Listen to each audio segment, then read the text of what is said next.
Good morning everyone. నేను Sanath Reddy, Husnabad assembly president ఎన్ఎస్వై. ఏదైతే నిన్న ఏవీపీ నాయకులు చేపట్టిన కార్యక్రమాలు చూస్తే నవ్వొస్తుంది.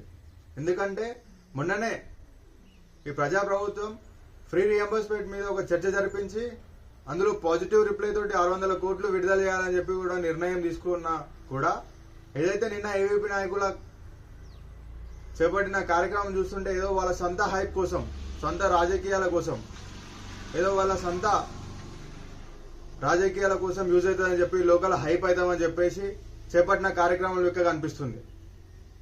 ఏదైతే ఈ ప్రజాప్రభుత్వం ఏర్పడగానే ఫస్ట్ ప్రయారిటీ విద్యార్థులకు, నిరుద్యోగులకు ఇచ్చుకుంటూ నిరుద్యోగులకు కూడా నియామక పత్రాలు గౌరవ రేవంత్ రెడ్డి గారి చేతుల మీదకెళ్ళి ఇవ్వడం జరిగింది. అలాగే ప్రజాప్రభుత్వం ఏదైతే విద్యార్థులకు ఇచ్చే ప్రయారిటీ చూసుకుంటున్నైతే ఎప్పుడు లేని విధంగా గత 10 సంవత్సరాల నుండి ఎప్పుడు లేని విధంగా డైట్ ఛార్జ్లే కానీ కాస్మెటిక్ ఛార్జ్లే పెంచడం జరుగుతుంది. ప్రతి ఒక్క స్టూడెంట్కి ఒక ప్రాపర్ ఎడ్యుకేషన్తో పాటు ప్రాపర్ డైట్ కూడా ఉండాలి, ప్రాపర్ ఫుడ్ కూడా అందజేయాలి అని చెప్పి ఒక ఉద్దేశంతో డైట్ ఛార్జ్ కూడా పెంచడం జరిగింది.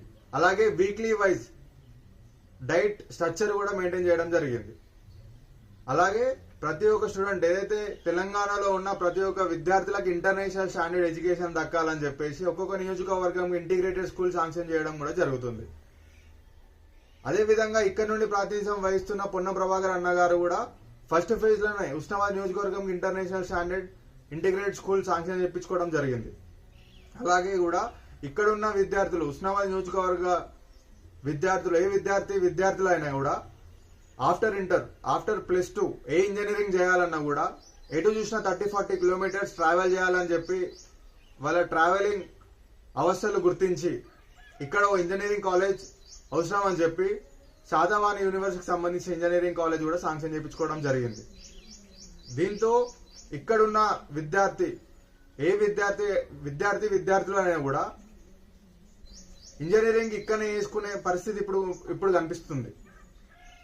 ఏదైతే ప్రజాప్రభుత్వం చేస్తున్న పనులే కానీ, వాళ్ళు తీసుకునే పాలసీసే కానీ, ఇక్కడ నుండి ప్రాతినిధ్యం వహిస్తున్న పొన్నం ప్రభాకర్ అన్న గారు తీసుకునే పాలసీసే కానీ, డెసిషన్స్ కానీ ఇవన్నీ ఓర్వలేక, ప్రజల్లో ఆయనకు దక్కుతున్న ఆదరణను ఓర్వలేక ఇలాంటి కార్యక్రమాలు చేపడుతున్నారు.